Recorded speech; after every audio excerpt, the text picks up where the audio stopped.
Slim Shady Kane stopping by. Slim, we appreciate you being here, man. Seems to me quarterback recruiting has left something to be desired. Will we see that change in the future? Well, when we're talking about this current class, right, I think Miami has been set on one guy and one guy only, and that's Luke Nickel, right? They haven't moved from it. They haven't budged from it, and that's a good sign. Luke Nickel has came out in recent interviews this past weekend, even though he took his official visit to Miami over the past weekend. There's still other schools like our rival in Florida State that are calling every other day, wanting this young man to at least visit or give him some type of acknowledgement. And he is all in at University of Miami, and we're all in on Luke Nickel.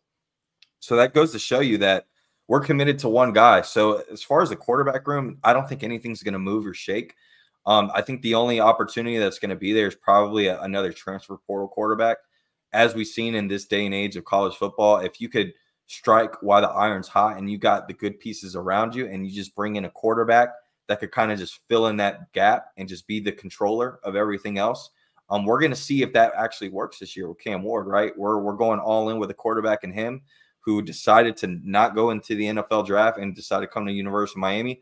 So we're doing just that. And if that works, like we're all hoping, then why not do it again next year and dive into the transfer portal and get another possible top quarterback? Because you're going to have all the pieces around you to do the exact same thing that we're trying to do this year, and that's get to the ACC championship, get into the college playoffs. So I think that's where the outlier lies as far as the opportunity at the quarterback position for the next year as far as recruiting aspect. I don't see any other targets in 2025 besides Luke Nickel for that reason.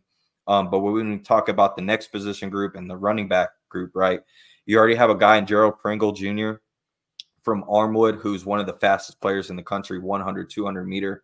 But you had two young men at the running back position that visited last weekend, and Byron Lewis in our backyard in American Heritage, and Shakai Mills-Knight from Chattanooga, Tennessee, who I had the opportunity to interview for about 45 minutes. And between the two, to be quite honest with you, they're both in the mix to be that second running back. If I had to choose one right now, I'd probably go with Byron Lewis. It seemed like after he visited Miami, we've gained a lot of momentum from the traction that Florida State once had. And I like him being probably the second running back if he does end up being that guy. Shakai Mills-Knight has a lot of opportunity from other SEC programs like Georgia, like Ole Miss, like Tennessee in his backyard. This is a young man that was originally from Canada. His parents are from Jamaica. He's actually related to the great Usain Bolt, has the same track trainer as Usain Bolt. So this is a young man that has the burst, has the speed that Miami's looking for. And he's also 6'2", 215 pounds. He's got a lot of comparisons to a guy like Marshawn Lynch, if I had to think of a guy, even though he has the speed. And he told me that Coach Merritt pretty much texted him out of nowhere. And one of the things that really hit it off between the two that drew him into the University of Miami was just that he was a man of God. And Shakai Mills-Knight is the same way. And Miami was never in the picture before Coach Merritt became the running back coach at Miami. So that goes to show you that Coach Merritt is definitely doing his due diligence and going the distance for a guy like Shakai Mills-Knight, who has been pinned to other SEC programs, like I mentioned. And this is a young man that moved from Canada to Tennessee in July of 2023. He started out playing wide receiver and then realized, man, there's a lot more opportunity at running back, not only on the team I transferred to, but I have the body and the size to where I could get a lot more offers. And it's interesting, too, because when you look at his offer sheet, he has offers from pretty much every D1 program you could think of. But yet when you look at his overall ranking and his star, right, it doesn't equal up to the offers. But the three big key things that he told me that he's looking at for school is great environment, just that gut feeling to when he's at an official visit, he feels like it's home, and just love from the community of where he's at. Those are the top three things he likes. Even though he did visit Miami over the past week, and like I mentioned, I like Byron Lewis over him. Probably right now, I think Shakai Mills-Knight ends up at an SEC school. But those are two guys to look out for in the running back room. And then, of course, tight end, we already locked in two guys in Brock Schott out of Indiana and my boy Luka Gilbert out of Ohio, who's a basketball guy. He's very diverse, has that grit. Another young man I was able to interview. He's 6'7", close to 6'8", 240 pounds. He could end up, pushing into offensive line if we wanted to, but this is a guy that's just a true football player.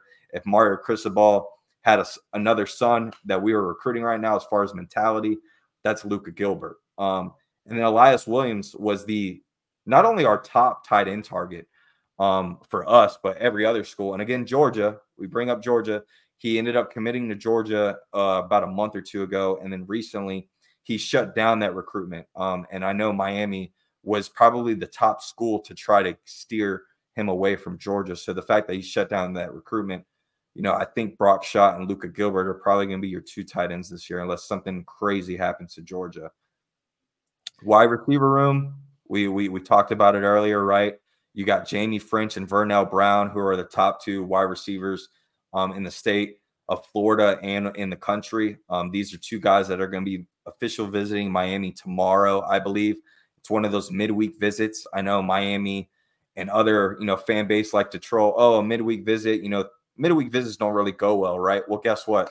One of the top offensive linemen on our football team, and Francis Mayoga, was a midweek visit, and we saw how that planned out, right? So you can never count those guys out. And again, I talked about it earlier. The fact that Mario and the staff, the due diligence that they do recruiting guys from beginning to end, week in and week out, even though these guys are Cristobal and pinned to Texas and Ohio State and LSU and Florida, Miami is not going to stop recruiting. And Jamie French and Vernell Brown Jr. are two prime examples that are guys that they have never slowed down or stopped the beat on those guys from beginning in for reasons like this. And I think Jamie French is the guy to watch tomorrow.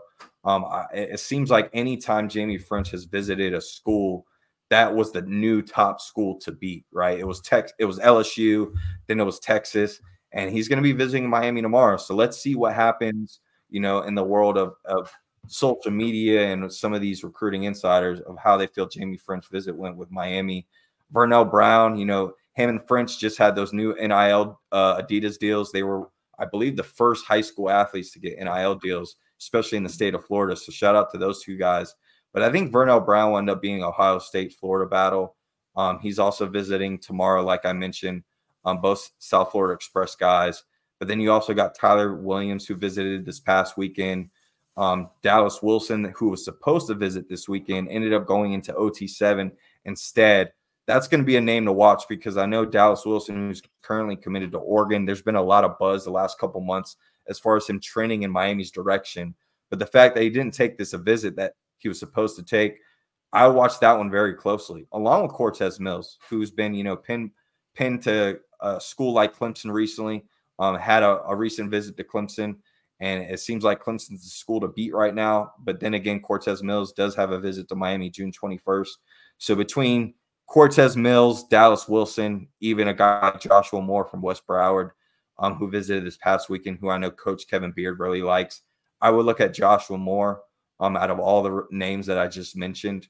He's the guy that I think Miami has pinned that they really like. And I think the relationship is very mutual. You also have another young man out of the state of Alabama and Dalen Upshaw, who visited this past weekend, and Nashawn Montgomery, who's probably one of my favorite recruits, man. I'm a little mind-boggled for the past few months. I've been mind-boggled. This is a young man who transferred from Rhode Island, the state of Rhode Island, transferred to Cardinal Newman in South Florida, has now transferred to Miami Central his senior year after he's already done great things at Cardinal Newman, has offers from all the great schools you could think of. Right now, it's a Florida-Penn State battle.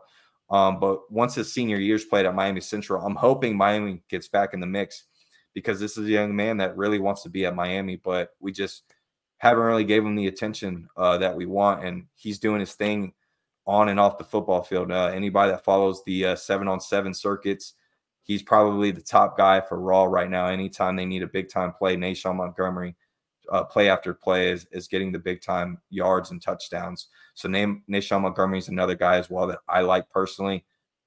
I don't know anything at Miami, but as far as skill positions on the offense side of the ball, that's kind of where we're at.